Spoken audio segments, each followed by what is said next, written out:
Ya, nosotros estamos trabajando sobre la guía número 9 que se llama ciclo menstrual, en la unidad número 2 que es sobre el sistema endocrino, y específicamente sobre el ciclo menstrual quiero que ustedes me digan qué entienden por ciclo menstrual, qué es lo que sucede, etcétera, etcétera. ¿Qué cosas creen del ciclo menstrual o han escuchado o saben del ciclo menstrual, chicos y chicas? ¿Qué es un ciclo menstrual? ¿Qué creen que es un ciclo menstrual?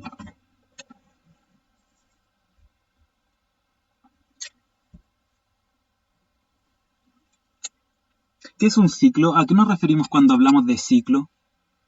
De ciclo de cualquier cosa.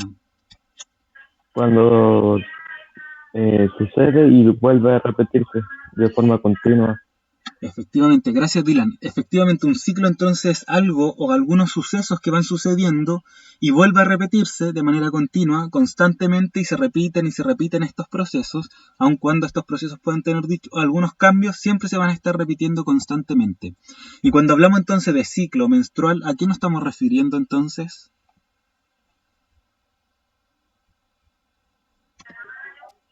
Al ciclo donde la mujer ovula, creo que era la palabra.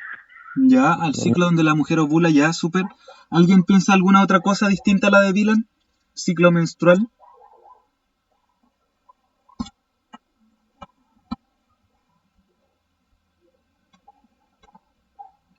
Por ejemplo, una de las cosas que dijo Dylan es que, claro, eran ciclos que se iban repitiendo constantemente, pero constantemente suceden algunos hechos. Uno de esos hechos es la ovulación. ¿Qué otros sucesos creen que ocurren durante un ciclo menstrual?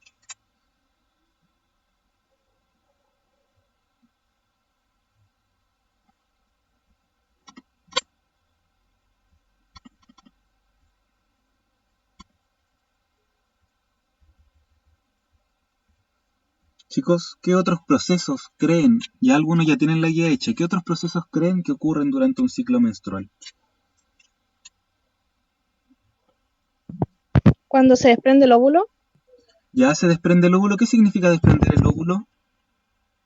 cuando... Ay, es que ahí ocurre la menstruación, pero no sé Ya, cómo explicarme. ya Sofía, está bien, súper. Entonces, efectivamente, el Dylan dijo entonces que ocurrió la ovulación, cuando se desprende el óvulo, súper. También ocurre la menstruación, pero claro, yo quiero que ustedes digan como estas cositas porque a veces hay algunos errores conceptuales que no está mal, sino que son parte también de su propio aprendizaje. Pero me parece importante recalcar entonces que un ciclo menstrual son aquellos procesos que van ocurriendo durante este periodo que dura este ciclo, que puede ser variable, y van ocurriendo diferentes procesos. Ya han reconocido dos: la ovulación, la liberación del óvulo o ovocito, que es lo más correcto, y la menstruación, dijo la Sofía entonces. ¿Qué otros procesos o cambios ocurren durante este ciclo ustedes pueden reconocer durante este ciclo?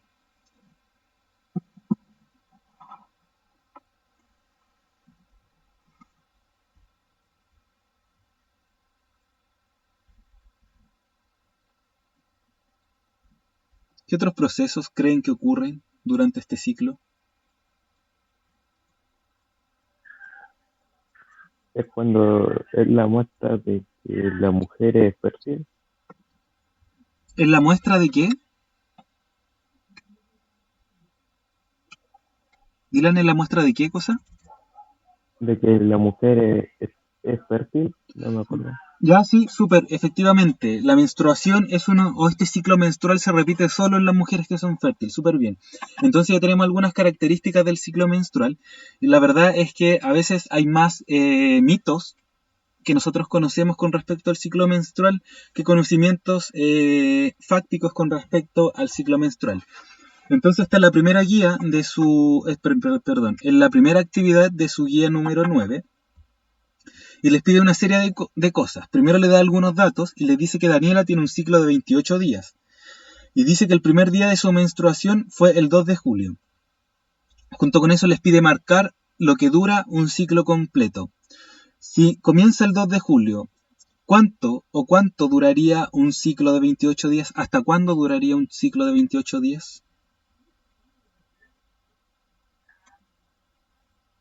Hasta el 30. Hasta el 30, súper. Entonces involucraría a todos aquellos días que están entre el 2 y el 30 de julio. Súper. Gracias, Dylan. Efectivamente, todos estos días entonces están dentro de un ciclo menstrual y dice que ¿qué días creen ustedes que estaría ovulando o que pasaría la ovulación? Sí. ¿En qué fecha estaría ovulando según sus propios conocimientos? No necesitan decirme algo de ¿En la Google. quincena? ¿En la quincena qué significa la quincena? ¿El 15, el 16, 17? Como el 15. Como el 15. ¿Están todos de acuerdo?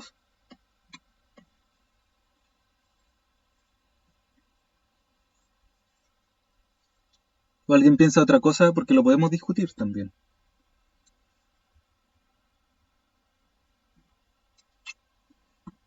La siguiente pregunta de esta actividad es, bueno, cuando ya hemos marcado algunas cosas importantes, marcamos el inicio del ciclo, marcamos el final del ciclo y necesito saber, ustedes creen que es más o menos el 15, pero ¿cuáles son los días fértiles? Porque claro, ocurre la ovulación el día 15 y los días fértiles. ¿Qué significa un día fértil primero dentro de este ciclo?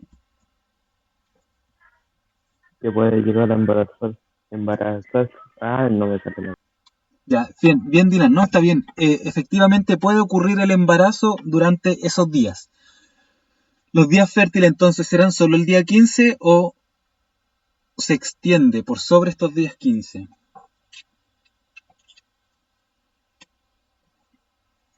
Se extiende. ¿Cuánto? Creo que, ¿Mm? creo que eran 2 días antes del 15 y 3 días más del 15. O Ya, era al revés, no me acuerdo. ya, bien.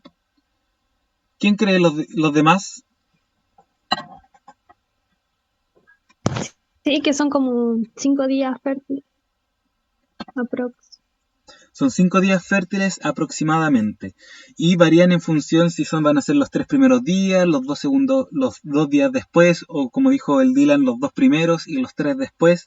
Súper. Entonces podemos reconocer algunos días donde es posible, donde hay más posibilidades de que ocurra embarazo por sobre los otros días, lo que no quiere decir que los otros días no exista la posibilidad de un embarazo. Por lo demás, estos límites son súper difusos, no están bien marcados, sobre todo los primeros. Entonces, no es correcto o no estaría muy bien decir que ocurre desde el 13 en adelante, porque claro, vamos a considerar que el día lunes 13 empieza a las 12 de la noche. Efectivamente, no hay un momento claro en donde comience la fertilidad y donde termine la fertilidad en función de la ovulación. Bueno, ya sabemos qué cosas debería ocurrir para que Daniela quede embarazada y efectivamente debería tener relaciones sexuales, debería producirse la eyaculación y que el ovocito junto con los espermatozoides se juntaran. ¿Qué cambios ustedes creen o pueden reconocer que ocurren en el cuerpo de Daniela durante un ciclo menstrual? Durante todo este tiempo, desde el 2 de julio hasta el 30 de agosto. ¿Qué cambios ocurren?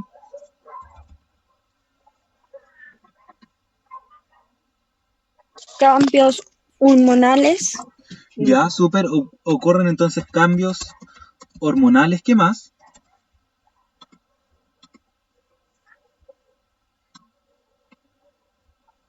¿Qué producen los cambios hormonales?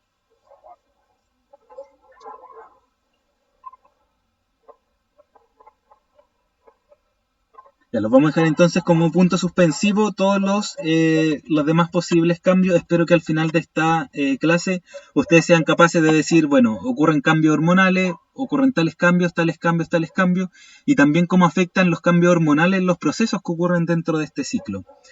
Entonces, vamos, continuamos.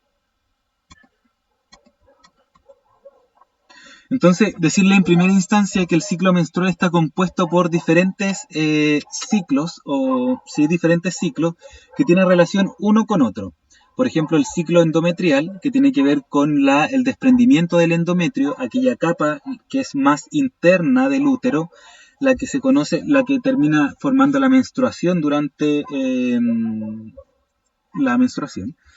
el ciclo ovárico, sobre todo aquellos procesos que ocurren en el ovario. Nosotros en la clase pasada vimos cómo estaba conformado un ovario, que tenía folículos, estaban los ovocitos, había algo que se llamaba cuerpo lúteo y todo eso dentro de un ciclo en específico. Y también, como dijo la compañera, que tenemos cambios hormonales, y no solo cambios hormonales, sino que podemos diferenciar dos tipos de cambios hormonales, aquellos referidos a las hormonas sexuales, como progesterona y estrógeno, y aquellos referidos a las hormonas gonadotrofinas. ¿Cuáles son las hormonas gonadotrofinas? ¿Recuerdan?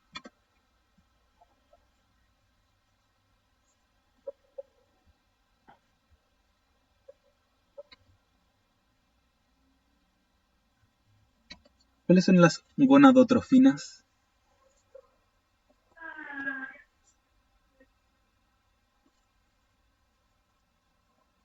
Esto lo tienen que tener súper claro para la prueba. ¿Qué es una hormona sexual? ¿Cuáles son las hormonas sexuales en el hombre y en la mujer? ¿Cuáles son las hormonas gonadotrofinas? ¿Dónde se producen? ¿En qué glándulas se producen? ¿Qué tiene que ver el eje hipotalámico hipoficiario con la producción de las gonadotrofinas? Factores liberadores de gonadotrofinas, estimulación de las hormonas sexuales. Es toda una cadena de eventos que produce la regulación precisamente del ciclo menstrual.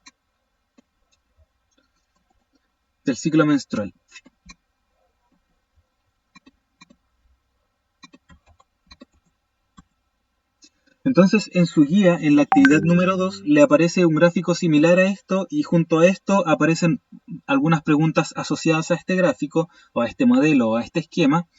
Y después aparece la actividad que yo les comentaba sobre describir ciertos aspectos que ocurren durante...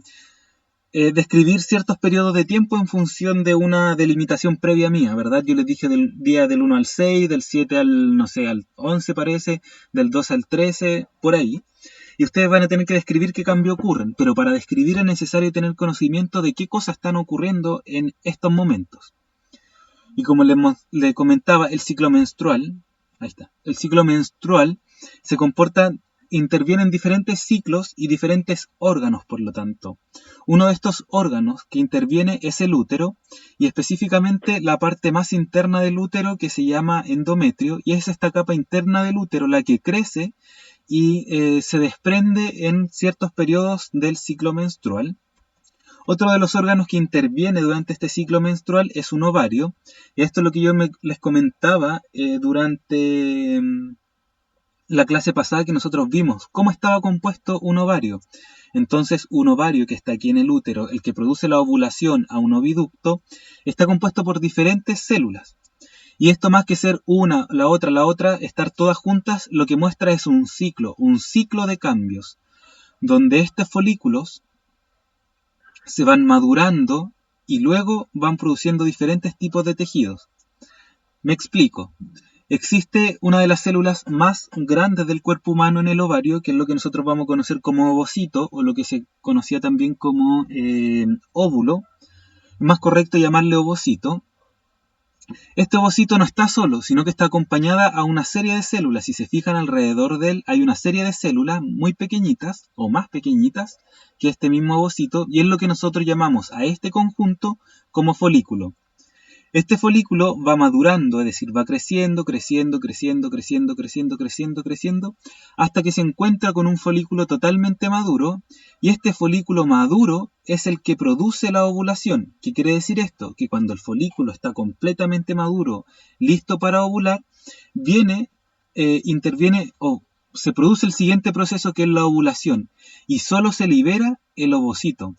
Y todo lo que queda, o todo lo que se maduró dentro de este ovario, lo que conocíamos como folículo, queda dentro del ovario y se transforma en algo que se llama cuerpo lúteo. Y es este cuerpo lúteo el que tiene importancia para ciertos procesos que ocurren dentro del ciclo menstrual. Chicos y chicas, los que estuvieron en la clase pasada, ¿recuerdan cuál es la hormona que estimula la producción o la formación, cuál es la hormona que estimula la maduración del ovocito?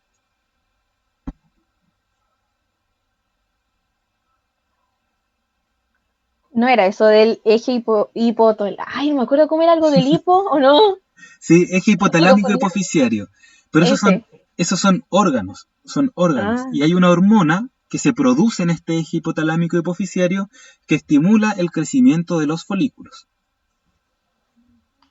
La gonadotrofina.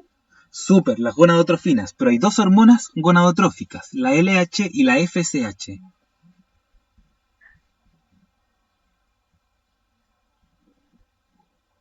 La verdad es que es bastante simple en este sentido porque la FSH, bueno, su nombre es en inglés, pero lo que quiere decir es hormona folículo estimulante.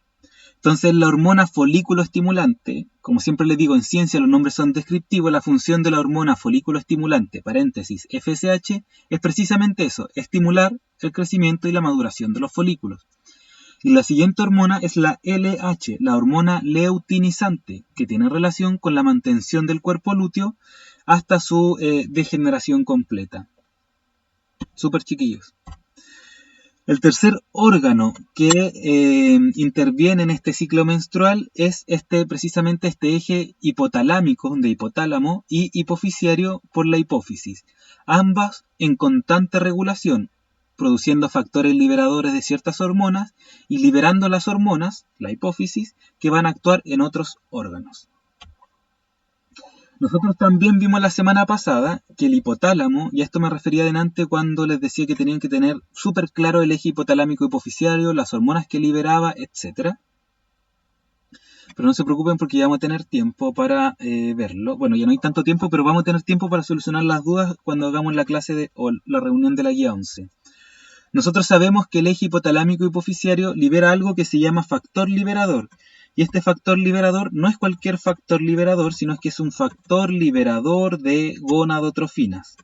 Es lo que nosotros conocimos en la clase pasada como GnRH.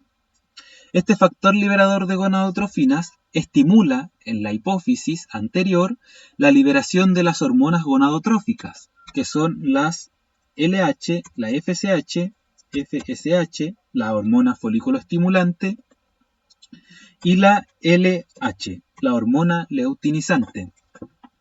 ¿A dónde actúan estas gónadas, chicos y chicas, FSH y LH?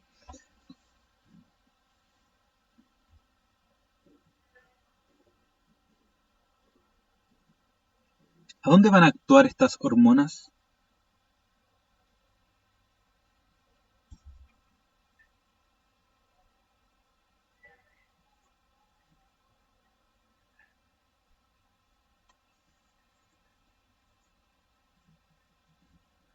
Estas hormonas, recuerden que estamos viendo el ciclo que es la regulación hormonal de la reproducción. El factor liberador de gonadotrofinas o GnRH estimula la producción de FSH y LH y estas actúan en el ovario, chicos. Le acabo de decir, la FSH estimula la producción de folículos y la LH produce o mantiene el cuerpo lúteo. Ambas hormonas que se producen en el hipotálamo llegan al ovario. ¿Qué hormonas produce el ovario producto de la estimulación de la FSH y LH?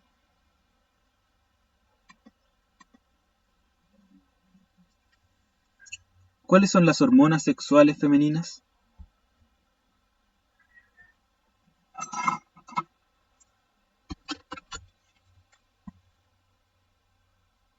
La hormona sexual masculina, por ejemplo, la testosterona y aquellas hormonas derivadas de la testosterona.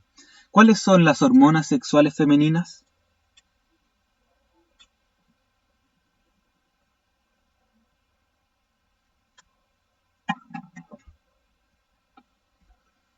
Son el estrógeno y la progesterona. Si se fijan, para entender este esquema, nosotros hemos pasado por diferentes procesos o diferentes niveles de entendimiento, entendiendo en un momento cuáles son los órganos que intervienen en este ciclo menstrual y en una segunda instancia cuáles son las hormonas que se producen en cada uno de los órganos. Fíjense que hay una correlación entre el hipotálamo y la hormona que libera, hipófisis y las hormonas gonadotróficas que libera, ovarios y las hormonas que libera hormonas sexuales femeninas, estrógeno y progesterona. Estas tenían una relación La GnRH estimulaba la producción... Voy a checar esto. La GnRH estimulaba la producción de FSH y LH en la hipófisis, la LH actuaban en el ovario y estimulaban la producción de estrógeno y progesterona. Sin embargo, yo les dije en la clase pasada que estos mecanismos están regulados de manera súper específica. Y en un momento el estrógeno podía actuar de dos maneras, o regular de dos maneras, una que tenía relación con la regulación o feedback negativo y otra que tenía regulación con el feedback positivo. Es entonces que nosotros podríamos considerar en primera instancia que el estrógeno podría estimular la producción de FSH y LH a nivel de la hipófisis o en alguna parte de este ciclo menstrual que dura 28 días, supuestamente, podía ser... se me perdió esto. ¿Me escuchan? Sí, se escucha. Sí, profe. Ah, ya, vale. O en otros momentos podría actuar como un feedback negativo. ¿Qué quiere decir esto? Que el mismo estrógeno inhibe la producción de FSH o LH y si actúa como feedback positivo, quiere decir que este mismo estrógeno estimula la producción de FSH y LH. Ya vamos a ver cómo todo esto se relaciona en este ciclo. ¿Tienen dudas, preguntas, comentarios, algo que pueda aclarar en este momento antes de pasar a esta parte? ¿Cómo era que la FLH estimulaba la FSH? ¿Cómo era? Ahí me confundí. Ya, nosotros sabemos entonces el hipotálamo libera la GnRH, que es el factor liberador de gonadotrofinas. Como factor liberador de gonadotrofinas lo que hace precisamente es liberar gonadotrofinas. Las gonadotrofinas son dos, FSH, la hormona folículo estimulante, y la LH, la hormona leutinizante. Estas hormonas actúan en los ovarios y se producen estrógenos y progesterona. Específicamente, el estrógeno puede tener dos tipos de regulación, una positiva y una negativa. Si es positiva, quiere decir que el estrógeno que se produce en los ovarios estimula la producción de FSH. Si se estimula la producción de FSH y LH, lo que hace es producir más estrógeno, más feedback positivo, más estimulación para la FSH y LH, más producción de estrógenos, más feedback negativo, etc. Y así lo que yo espero en el tiempo es que los estrógenos vayan subiendo su concentración constantemente.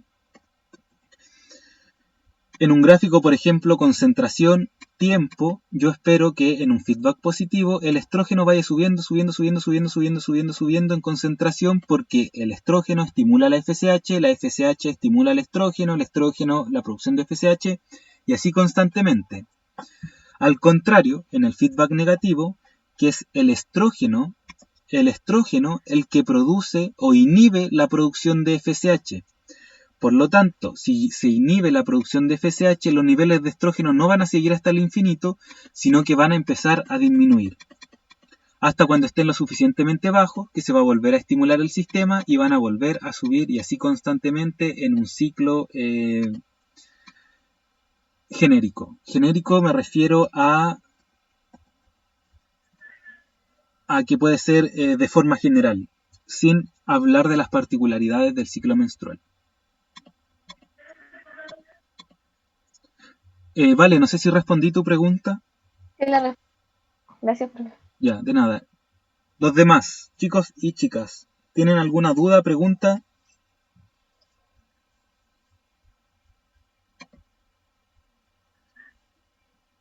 Estamos entonces, FSH y LH. Vamos a comenzar la explicación de este ciclo menstrual con el primer órgano que yo les comenté, que era el útero, específicamente en el endometrio.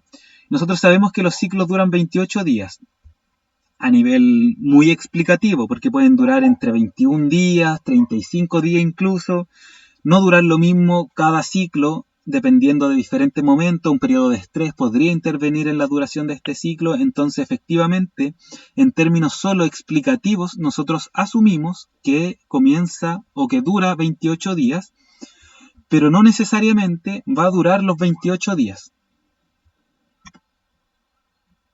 Entonces, el endometrio tiene diferentes procesos por los que interviene, y uno de los procesos y uno de los más notorios es la menstruación, que comienza el primer día de este ciclo. ¿Qué quiere decir esto? Que el endometrio, una vez que está completamente formado, es decir, ha llegado a su producción máxima, o sea, formado a nivel máximo, comienza a desprenderse y se produce la menstruación, que es lo que se puede ver a simple vista. Esta menstruación es nada más ni nada menos que el desprendimiento de la capa interna del útero, y es lo que produce sangrado, porque precisamente está lleno de vasos sanguíneos. Se producen también la liberación de estos, de algunos coágulos, etcétera, etcétera.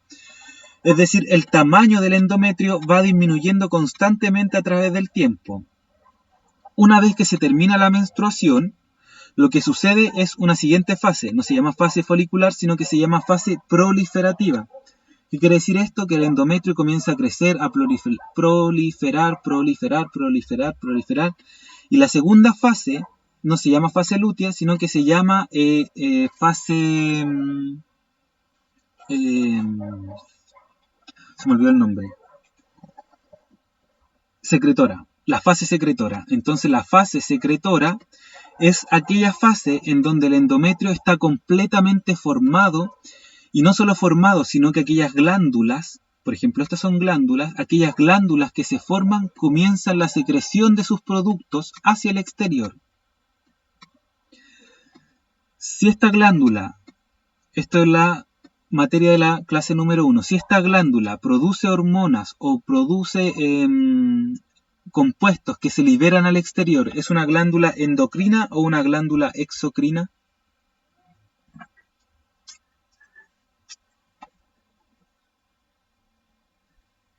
Esto es pregunta de prueba, así que no lo deberían saber, pero considero que sería súper importante que lo supieran. Continúo. Una vez que está formado completamente y termina este ciclo, nuevamente se repite, ocurre la menstruación, se elimina parte de este tejido, disminuye su grosor, se elimina a través de la vagina y queda y se vuelve a repetir otro ciclo. Por lo tanto, aquí tengo el día 1, día 4, asumiendo que la menstruación dura 4 días y no 3, ni 5, ni 6, el día 14, el día 28 e inmediatamente después el comienzo del siguiente ciclo con el día 1. Entonces la menstruación es el principal hecho que marca el inicio de un ciclo. Las hormonas que produce el crecimiento del endometrio es el estrógeno, y la hormona que produce la mantención y la maduración final del endometrio es la progesterona. Entonces ustedes podrán imaginar, a partir de lo que yo les acabo de decir, que durante la fase secretora del endometrio se produce un aumento de estrógenos, ya que son los estrógenos los que producen el crecimiento del endometrio, y durante la fase secretora es la progesterona la que aumenta su concentración para mantener en su lugar el endometrio. Efectivamente, si nosotros miramos las hormonas ováricas, nos vamos a dar cuenta de esto, o hormonas sexuales, también es posible decirle hormonas sexuales. Nos vamos a dar cuenta de esto. Durante una primera etapa, el estrógeno, específicamente el estradiol, aquí tengo que hacer un alcance, porque cuando hablamos de estrógenos estamos hablando de un general. Estrógenos son un montón de hormonas.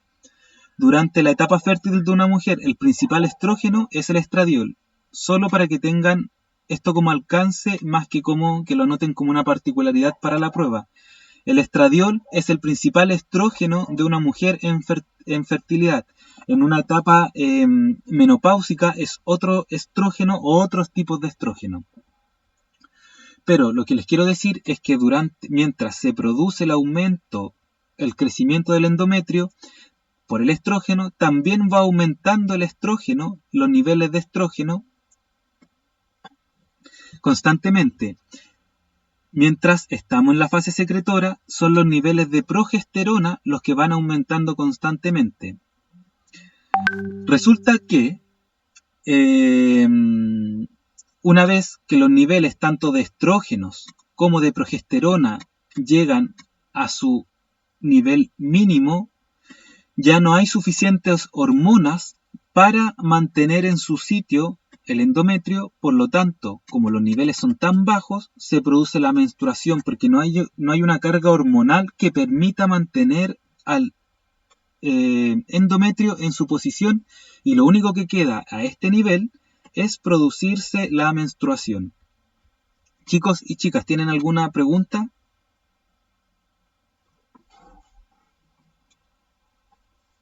Profe, Sí, David. el estradiol, ¿qué era? La principal. El estradiol es un estrógeno. Cuando yo hablo de estrógenos estoy hablando de una generalidad, es como que diga hormonas o aves. No sé, podría hacer referencia a un chincol, por ejemplo, a una paloma, y yo decir ya, la paloma sí efectivamente es un ave, pero no necesariamente todas las aves son palomas. Es lo mismo, el estradiol es un estrógeno, pero no necesariamente todos los estrógenos son estradiol. ¿Se entiende? Sí, entiendo más. Es básicamente que el estrógeno, existe el estradiol, no me sé el nombre de los otros, tampoco se me olvidaron, pero hay varios, hay 3 principales en el cuerpo de la mujer, de una mujer o de una hembra. Chicos, ¿tienen alguna otra pregunta?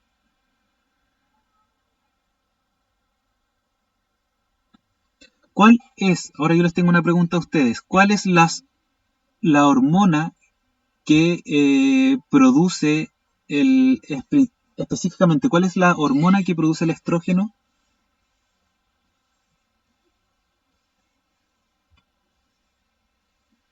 ¿O que producen la producción de hormonas sexuales como estrógeno y progesterona?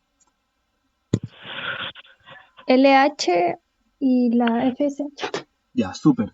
A nivel general hemos dicho que la LH y la FSH son las que producen la liberación de estrógeno y progesterona.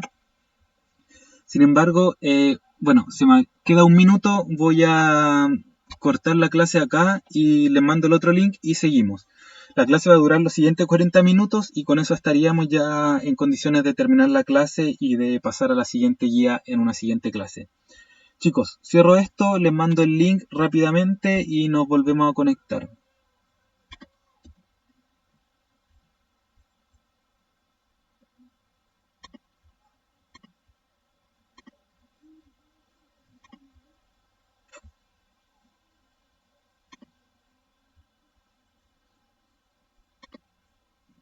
Ya, jóvenes, vamos a continuar con la clase.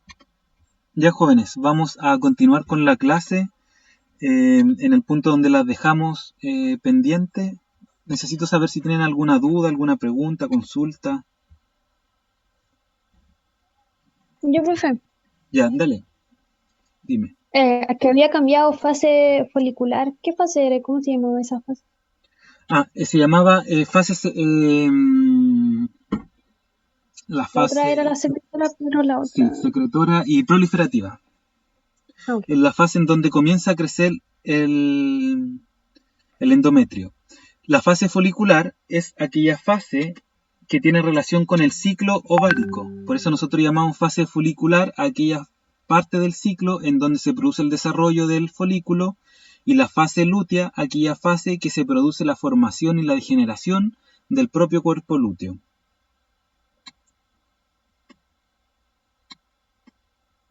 Entonces, sigo. ¿Alguien tiene alguna otra pregunta?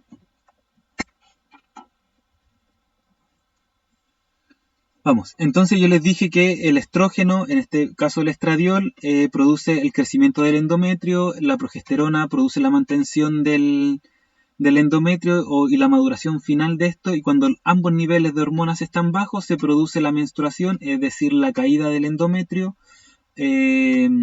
hacia el exterior. También les dije, pucha, se borró este monito, pero ya espero que ustedes lo tengan. GNRH, FSH y LH. estrógeno y progesterona. Les dije entonces que la GnRH estimulaba la producción de FSH y LH, y la FSH producía el aumento o la estimulación de estrógenos y progesterona. Los estrógenos podrían actuar como feedback positivo en la FSH y en algún momento del ciclo podrían actuar como feedback negativo. Profe, ¿Sí? la hipófisis libera FSH y LH. Sí, la hipófisis libera FSH y LH, producto de la estimulación de la GnRH que llega a la hipófisis anterior. ¿Y las glándulas serían como los ovarios? Los ovarios es una glándula endocrina. La hipófisis anterior es una glándula y la hipófisis posterior también es una glándula. Creo que aquí tendría algún reparo con decirle glándula. Y el hipotálamo es también es una glándula. Y otra pregunta, Sí, dale nomás. ¿el órgano efector sería el útero y las trompas y todo eso? ¿O no? Depende de qué cosa, de qué hormona. Porque recuerda que cada hormona tiene su propio órgano efector. ¿A cuál te referías, Titi? No, es como para ordenarme la FSH y la LH. O sea, el estrógeno y la progesterona van al órgano efector. Ya, sí, fíjate que el estrógeno y la progesterona nosotros sabíamos que tiene un órgano efector o un órgano blanco, y este órgano blanco es el que tiene receptores para esta hormona y son las que produce los efectos de esta hormona. Por lo tanto, nosotros sabemos que si el estrógeno produce el aumento del endometrio, posiblemente son aquellas células del endometrio las que tienen receptores, por lo tanto sería un órgano blanco para la estrógeno y la progesterona, el propio endometrio. Pero en la clase anterior nosotros vimos que el desarrollo de caracteres sexuales secundarios también estaba influenciado por la progesterona y los estrógenos, por lo tanto, posiblemente todas aquellas estructuras del cuerpo humano que respondían al aumento de los estrógenos y la progesterona durante la pubertad también eran órganos blancos. Ahora, si queremos saber cuál es el órgano blanco de la FSH y LH, efectivamente es el ovario, que produce estrógenos. Los estrógenos también tienen otro órgano blanco, que pueden ser, no sé, las mamas, por ejemplo, el endometrio, etc. Y si nosotros hablamos de la hormona o el factor liberador de gonadotrofinas, el órgano blanco sería la hipófisis anterior, porque es la glándula a la cual va dirigida la GnRH, que se estimula y produce FSH y LH, que estimula los ovarios, que produce progesterona y estrógeno, que tienen una relación de feedback positivo y negativo según el periodo del ciclo endometrio en el que están, del ciclo menstrual en el cual se encuentran. No sé si respondo a tu pregunta, Titi. Sí, ahora sí me quedó todo clarito. Ya, súper. Gracias. ¿Alguien más tiene alguna pregunta? Entonces, seguimos. Resulta que yo les dije que la FSH y la LH eran actuaban en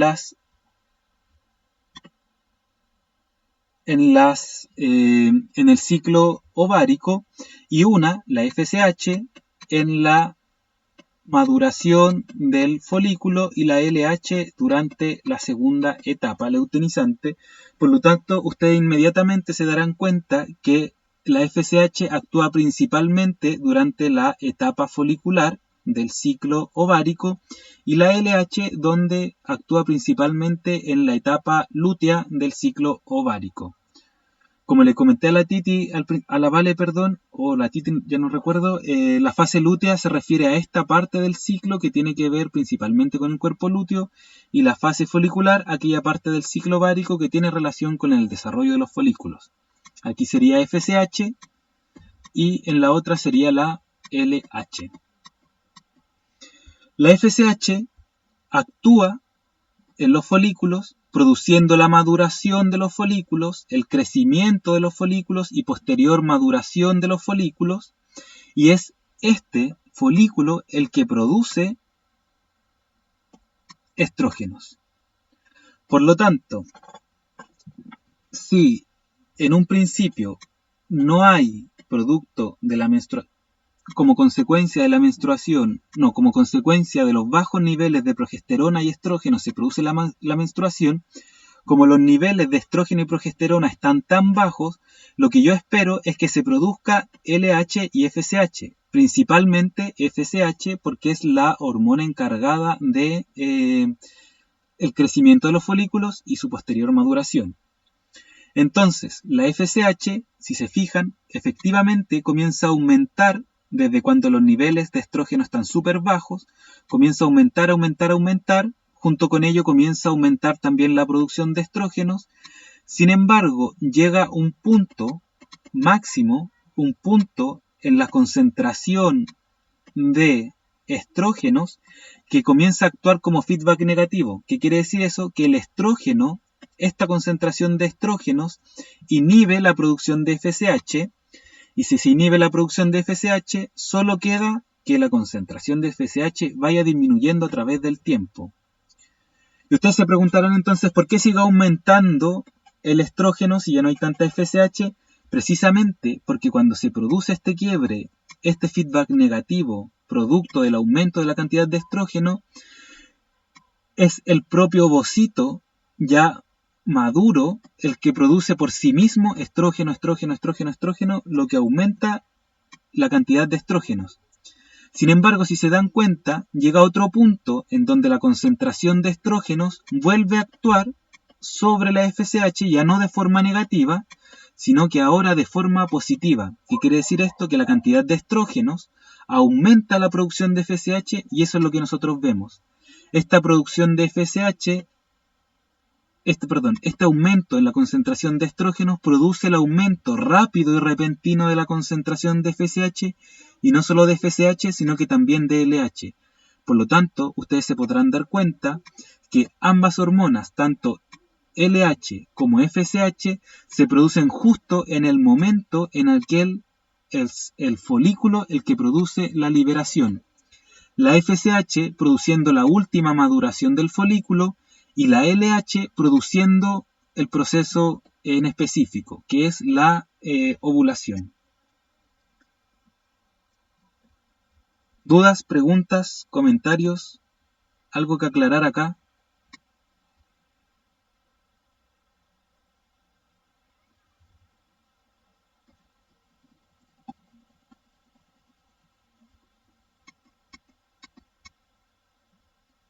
¿Nada, chicos? Por mi parte no, profe. ¿Te quedó claro, Vale? ¿No Ya, está lo demás? súper. Sí, está claro, profe. Ya, vale. Yo pensé que estaban en nivel no entender nada, que por eso no preguntaban. Espero que no sea así, y si es así, que digan como que, profe, no entendí nada. Podríamos hacer algo aun cuando ya llevamos esta explicación bastante avanzada. Entonces, jóvenes, efectivamente, ustedes saben que el estrógeno entonces produce en algún momento un feedback negativo que disminuye la cantidad de FSH. Sin embargo, el estrógeno sigue subiendo porque es el propio folículo el que empieza la producción de estrógenos. Siempre lo hizo, pero antes por la estimulación de la FSH. Y llega a otro punto en donde el estrógeno comienza a actuar como feedback positivo, es decir, aumenta rápidamente la concentración de FSH, y no solo de FSH, sino que también de LH. FSH produce la maduración última del folículo y la LH produce precisamente la ovulación. Luego, ¿qué pasa con la cantidad de estrógenos? Cae súper rápido. ¿Por qué cae? Porque ya no hay ningún folículo que produzca estrógenos. Es el folículo el que produce estrógenos, y si el folículo ya no está, porque pasó a ser un cuerpo lúteo, ya no hay ningún tejido que produzca estrógeno, por lo tanto caen. Pasemos a la segunda parte. Si se fijan, los niveles de estrógeno, de progesterona, fueron bajos durante casi todo el ciclo y comienzan a aumentar solo cuando se produce la ovulación, producto de la aparición del cuerpo lúteo. Se produce la ovulación y es este folículo el que queda adentro del ovario el que empieza a producir las siguientes hormonas: progesterona en una gran cantidad y estrógenos nuevamente en una gran cantidad. Entonces, en los siguientes 14 días, los primeros 7 comienzan a aumentar su cantidad de estrógenos y progesterona, y los siguientes, debido a que el cuerpo lúteo comienza a degenerar o a echarse a perder, comillas, comienza a disminuir su producción hasta que llega a los niveles mínimos, es decir, deja de funcionar casi completamente, llegan al nivel mínimo la progesterona y los estrógenos, se produce la menstruación y comienza un nuevo ciclo, aumentando la FSH de a poco, aumentando los estrógenos de a poco, actuando como feedback negativo, luego como feedback positivo para ambas hormonas que producen la ovulación, y luego se repite constantemente. Uno de los efectos de la progesterona, aparte de la mantención del endometrio en su lugar y su preparación para la implantación del cigoto si es que hay fecundación, es también aumentar el metabolismo. Por lo tanto, si aumenta el metabolismo, también aumenta la temperatura del cuerpo. Y esto es lo que se conoce como un método de fertilidad, del control de la fertilidad natural, porque las mujeres podrán darse cuenta, si es que midieran su temperatura constantemente, podrán darse cuenta aquellas partes o días, aquel periodo de tiempo en donde la temperatura corporal o basal comienza a aumentar 0,4 grados, probablemente, 0,5 probablemente, pero aumenta. Chicos, ¿tienen alguna duda, pregunta?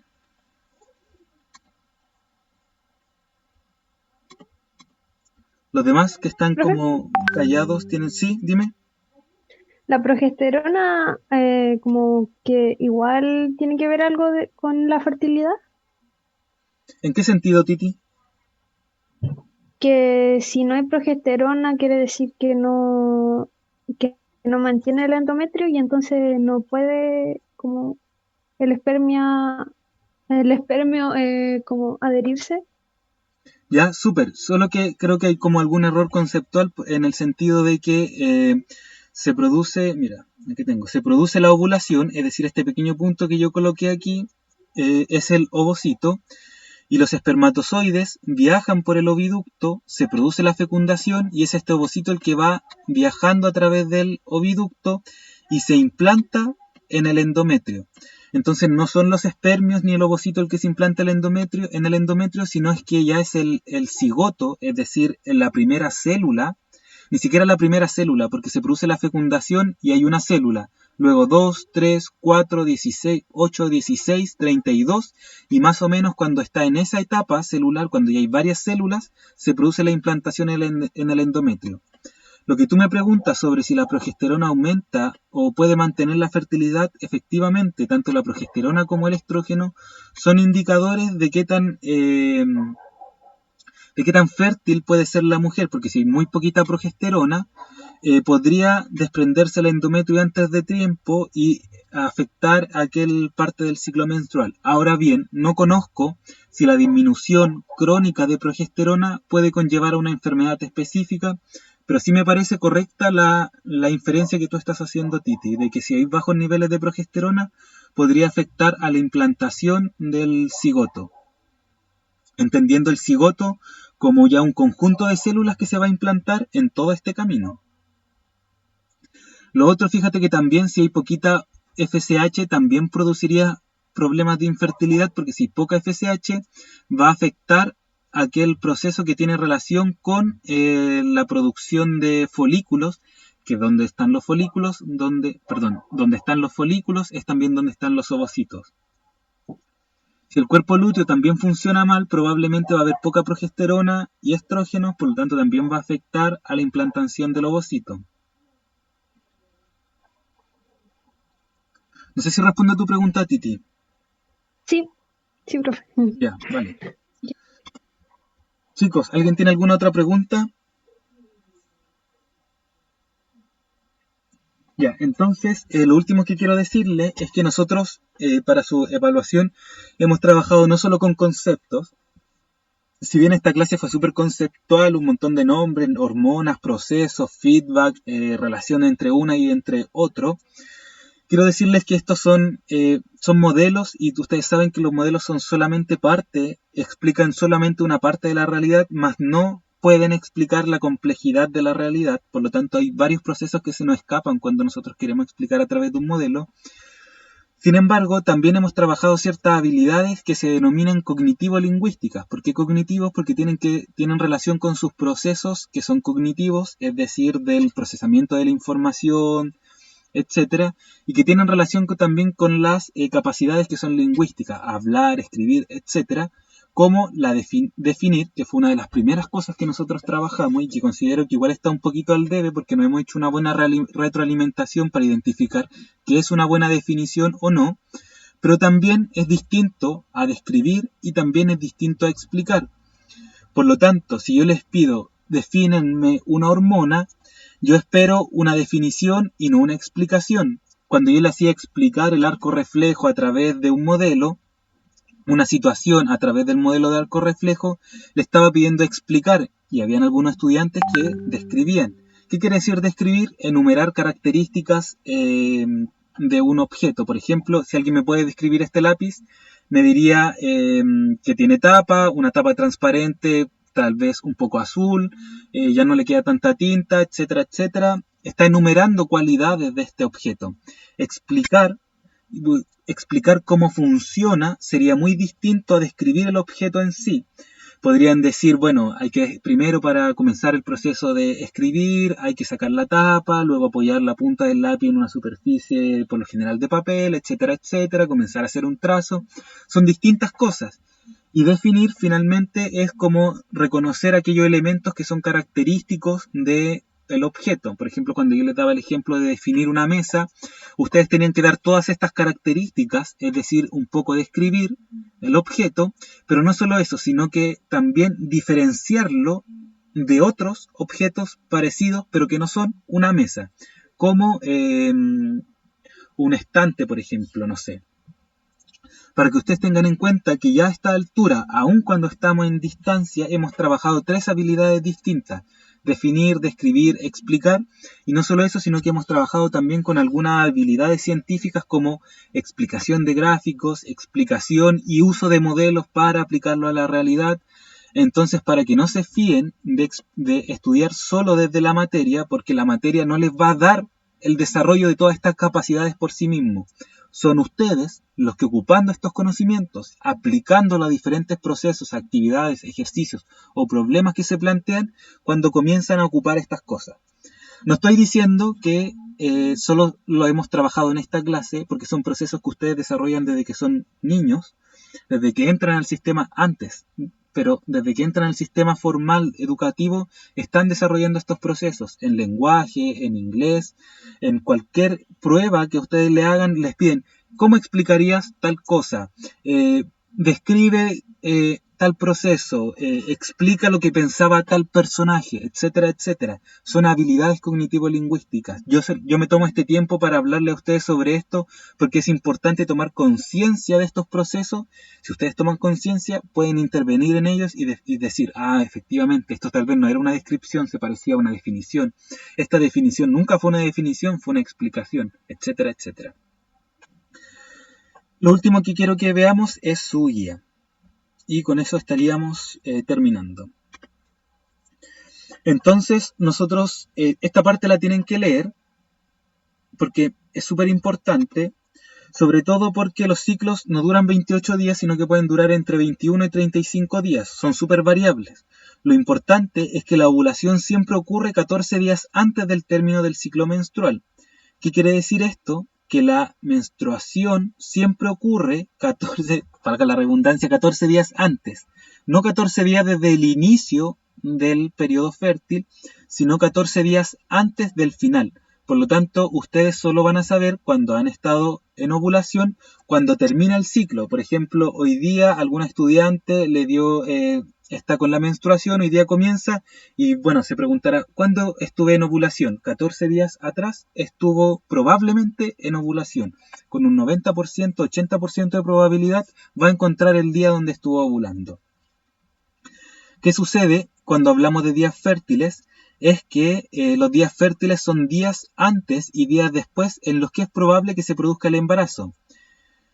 Si bien se produce la ovulación en este ejemplo en el día 14, 3 días antes, si ustedes tienen relaciones sexuales y no se cuidan, por lo tanto hay deposición del líquido seminal en la vagina, probablemente esos espermatozoides que quedaron ahí van a seguir vivos, y si se produce la ovulación mientras esos espermatozoides están vivos, se va a producir la fecundación, y la fecundación va a llevar a un posible embarazo.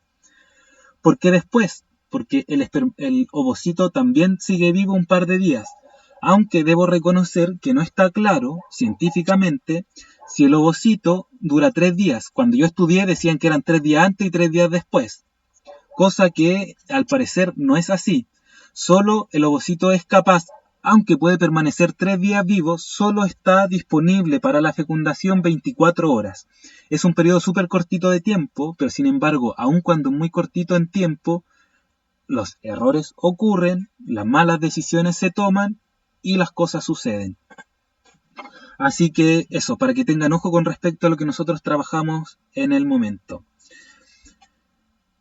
Esta pregunta me parece importante porque nosotros, aquí ustedes tienen el mismo esquema que trabajamos ahora en clase, es distinto pero es el mismo, y dice la pregunta, ¿qué quiere explicar el esquema? Y yo se las pregunto a ustedes, ¿qué quiere explicar este esquema? ¿Qué pretende explicar?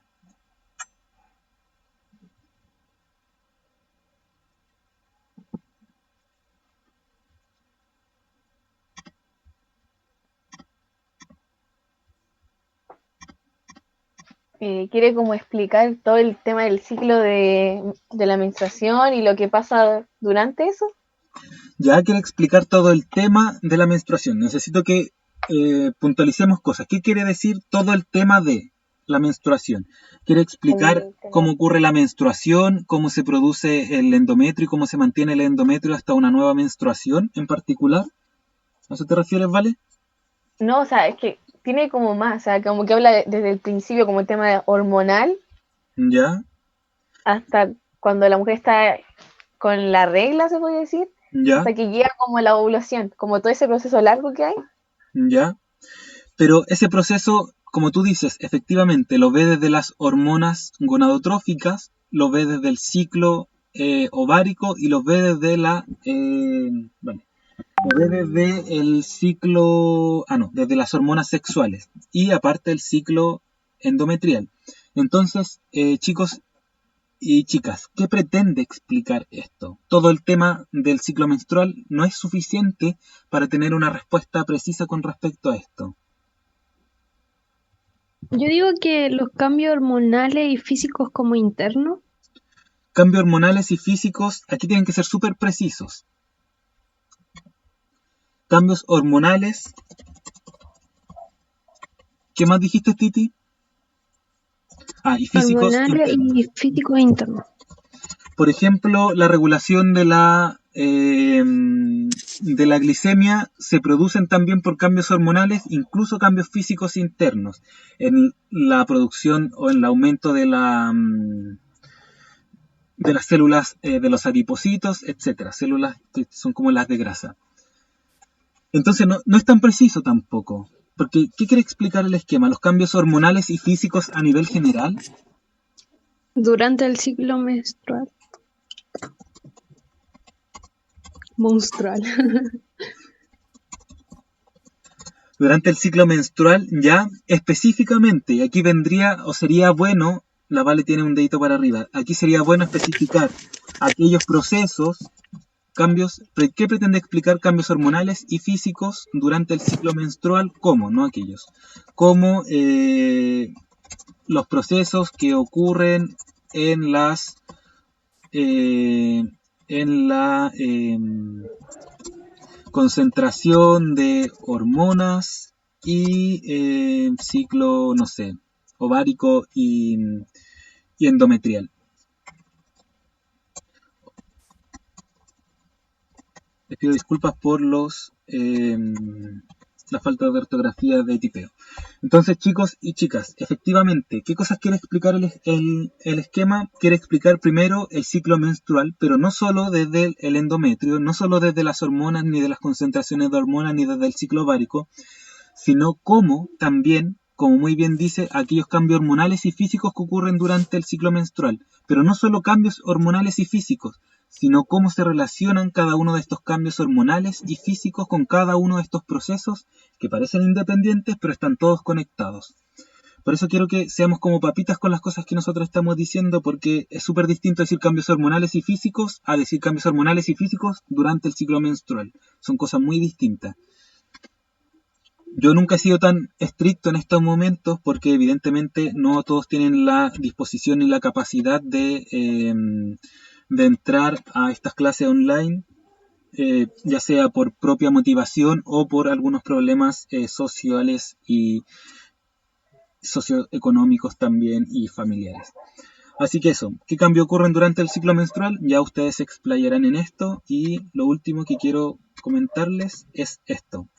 Entonces la pregunta 10 dice, completa el siguiente cuadro describiendo, no definiendo ni explicando, aunque podrían solaparse una definición con una descripción con una explicación en estos casos porque son súper complejos los procesos. Cada uno de los cambios producidos durante los días que se indican. Considera los cambios ocurridos en las hormonas gonadotrofinas, en las hormonas sexuales, en el ciclo ovárico y en el ciclo hormonal. Entonces yo les aconsejo, ya que tienen toda esta clase para analizarla, es que vayan dividiendo del 1 al 6, del 7 al 12, del 13 al 15, del 16 al 17. Entonces van marcando ustedes, van marcando aquellos días.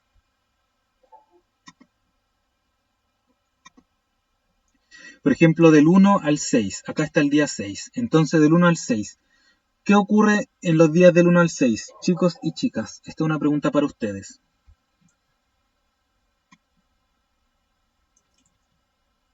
¿Qué ocurre? ¿Cómo podrían hacer esto? Esta primera descripción del 1 al 6, del día 1 al día 6. Describir estos cambios, enumerar características, esto es describir. ¿Se empieza a estimular la hormona del folículo o no? Ya sí, primer cambio. Se produce esto por la disminución en los estrógenos y la progesterona. ¿Qué más?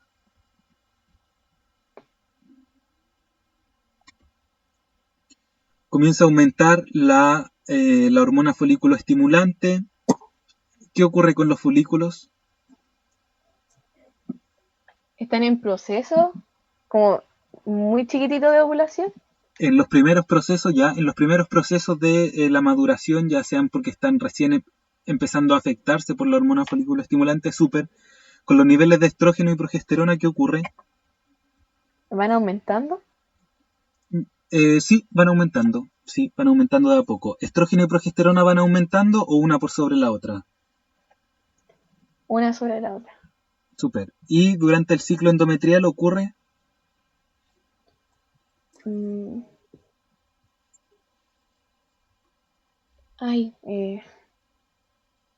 ¿Cómo es eso, profe? El ciclo endometrial, porque recuerden que tienen que considerar, tú ya me dijiste aquellos elementos con respecto a las hormonas gonadotróficas, ciclo ovárico, hormonas sexuales, y en el ciclo endometrial, ¿qué ocurre? Se entra en la fase ¿cómo era? ¿Focular? ¿Algo así? Folicular, pero recuerda que la fase ya. folicular está asociada al desarrollo de los folículos y la fase lútea está asociada al desarrollo del cuerpo lúteo, y es correcto decir acá en el endometrio que esto es la fase, se me olvidan estos nombres, la fase proliferativa cuando el endometrio va creciendo y la fase la Titi la tiene. ¿Cuál es la otra fase, Titi? Profe, ¿no es la secretora? Eso, la fase secretora. Entonces, eso para que tengan en consideración también. Pero súper, eso es lo que tienen que hacer después del 1 del día al 6 al 12. ¿Qué ocurre aquí? ¿Qué ocurre acá? ¿Qué ocurre aquí? Y acá. Lo mismo con del 13 al 15. ¿Qué procesos ocurrieron? Después no me lo sé. Pero las divisiones que ustedes tengan que hacer para analizar este gráfico sectorizado para que puedan después tener una visión en común. Y finalmente ustedes tienen una última actividad, que esto ya para que lo piensen en sus casas, en su propia intimidad, y ya si lo quieren compartir con un amigo o amiga también lo pueden hacer, así que no tendré ningún problema, pero no van a ser procesos que nosotros vamos a tomar, al menos en esta clase, sino para que los tomen en cuenta de la complejidad social de repente que ocurren cuando nosotros no sabemos enfrentarnos a algunos hechos o decisiones que tomaron o tomamos en algunos momentos que no corresponden o que conllevan mayor riesgo de ciertas cosas. Me refiero a embarazo específicamente. Así que eso, chicos. ¿Tienen alguna pregunta, duda antes de despedirnos?